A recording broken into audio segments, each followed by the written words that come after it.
Jadi waktunya dimulai dari jam 7 sampai jam 13.00 waktu Indonesia Timur.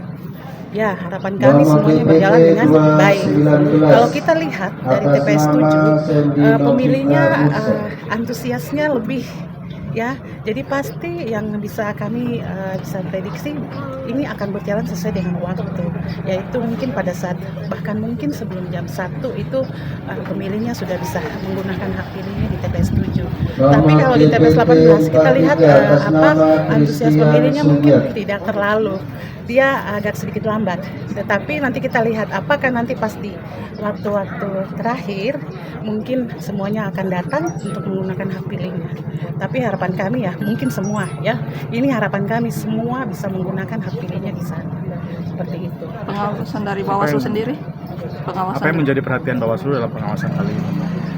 Perhatian kita kan pertama pasca putusan MK, karena PSU ini adalah pasca putusan MK. Perhatian kami bukan pada saat PSU ini saja, tapi mulai dari proses setelah diterbitkannya atau turunnya putusan MK. Koordinasi kami memastikan bahwa persiapan dari KPU harus sudah berjalan sesuai dengan tata cara prosedur yang sama seperti sebenarnya pada pelaksanaan pemungutan suara pada tanggal 14 Februari.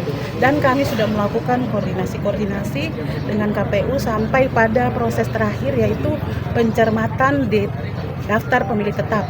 Itu sampai 2 kali kita koordinasi dengan KPU, dan terakhir sampai kepada persiapan kemarin memastikan lokasinya layak, memastikan penyelenggaranya itu semuanya memenuhi syarat. Dalam hal ini karena pasca putusan MK kemarin, karena adanya penyelenggara yang tidak memenuhi syarat, sehingga itu menjadi catatan Bawaslu untuk memastikan bahwa penyelenggara ini semuanya itu betul-betul netral, tidak terlibat sebagai salah satu anggota partai politik.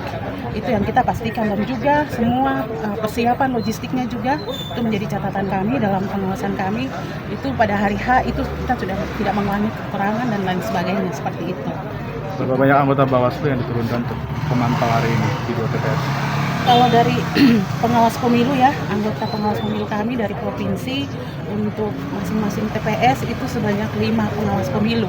Jadi untuk TPS 7 ada 5 dan TPS 18 ada 5. Begitupun untuk teman-teman Bawaslu Kabupaten Sorong itu dibagi 2 grup. Yang di TPS 18 itu ada 8, yang TPS 7 itu ada 7. Dan untuk pengawas TPS-nya dari Bawaslu, pengawas TPS-nya itu kami dari Bawaslu Kabupaten menugaskan, memberi surat tugas pada staf sekretariat Bawaslu untuk menjalankan tugas sebagai pengawas TPS langsung. Ya. Pesan Ibu kepada warga terkait dengan menghadapi PSU hari ini, Bu? Ya, harapan kami kepada setiap warga yang ada di sini semuanya harus bisa menerima pertama keputusan MK ini. Pelaksanaan PSU ini harus dilaksanakan di sini sampai 2 kali, itu harus diterima dan harus tidak menyusutkan semangat mereka untuk memilih di TPS 7 maupun TPS 18. Dan kepada peserta partai politik harus berbesar hati untuk bisa menerima hasil daripada pemungutan suara pada pasca putusan MK ini, karena posisi sekarang mereka semuanya kembali kosong, 0 untuk 2 TPS ya? Untuk 2 TPS, posisi yang harus mereka tahu sekarang bahwa posisi mereka tidak lagi seperti yang kemarin pemilihan pada tanggal 14. Nah, sekarang ini nanti yang posisinya di 14 mungkin di urut 1 dia bisa aja turun ke bawah, itu harus sudah bisa terima dengan berbesar hati, dengan sportivitas, dan harus bisa menerima itu.